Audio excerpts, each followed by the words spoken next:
কৰে, কোনোবাই কাঠ ফালে কিবা কিবি কৰি যেনে তেনে মানে খাই আছোঁ আৰু এনেকুৱা অসুবিধা মানে টিউবৱেলতেও আমাক চৰকাৰে দিব নোৱাৰে মানে তেতিয়াহ'লে আৰু কি ক'ম আৰু একদম মানে চৰকাৰৰ লগত গৈ গৈ ভাগৰি গ'লগৈ লাষ্টত আমাৰ উপায় নাই দিওঁ ভোট দিওঁ আমি শদিয়া সমষ্টি মানুহ শদিয়া সমষ্টি বিধায়কক নিজে টানি আনোগৈ বলকচোন আমাৰ টিভিটো চাব বলক কিন্তু কোনোদিন যে মাটি দিওঁ আমাক যদি আধা বিঘা হ'লেও মাটি দিলেহেঁতেন আমি কমচে কম ঘৰটো বনাই এনেই ল'ৰাকেইটাকে ভালকৈ থ'ব পাৰি হয় নাই আমি একোৱে পোৱা নাই সফল কৰা নিচিনাকৈ মানে তাত আছিলোঁ তেতিয়াও চৰকাৰে আমাক একো নলয় সেই কেইটা পৰিয়াল আছে এটা লেট্ৰিন আছে এই 9টা পৰিয়ালে শিবিৰ পাতি আছে 1992 চনৰ পৰা যিকেইটা পৰিয়ালৰ মাত্ৰ এটাই টিউবৱেল আৰু এইটো হৈছে টয়লেট বাথৰুম তিনিচুকীয়া ইউটিউব আৰু ফিলবাৰী কলেজৰ পৰা যি সদস্য আহিছিল আমাৰ ইয়াত তেওঁলোকে আহি শিবিৰৰ এটা এইবিলাকে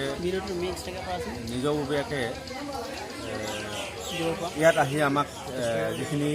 সহায় সহযোগিতাখিনি দিছে আমি ষ্টুডেণ্টকে আমি ধন্যবাদ জ্ঞাপন কৰিছোঁ যিহেতু আমাৰ ইয়াত প্ৰায় 29টামান পৰিয়াল আমাৰ গৰাখহনীয়াৰ কবলত পৰি যিহেতু শিবিৰ পাতি থাকিবলগীয়া হৈছে বিভিন্ন জেগাত তেওঁবিলাকে ঘৰ দুৱাৰ বনাই আজি জীৱন নিৰ্বাহ কৰিবলগীয়া হৈছে গতিকে আমি তিনিচুকীয়া ইউটিউব ইউনিয়ন আৰু তিনিচুকীয়া কলেজ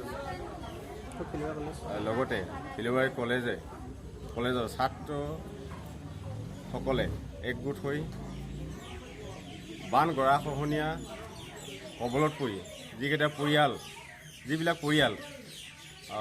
আজি নিজৰ ঘৰ বাৰী হেৰুৱাই অঘৰীৰ দৰে জীৱন যাপন কৰিবলগীয়া হৈছে সেই পৰিয়ালকেইটাক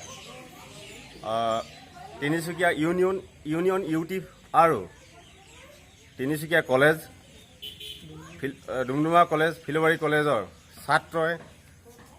যি সাহায্য আগবঢ়াইছে তাৰ কাৰণে আমাৰ ফালৰ পৰা আমি ধন্যবাদ জনাইছোঁ।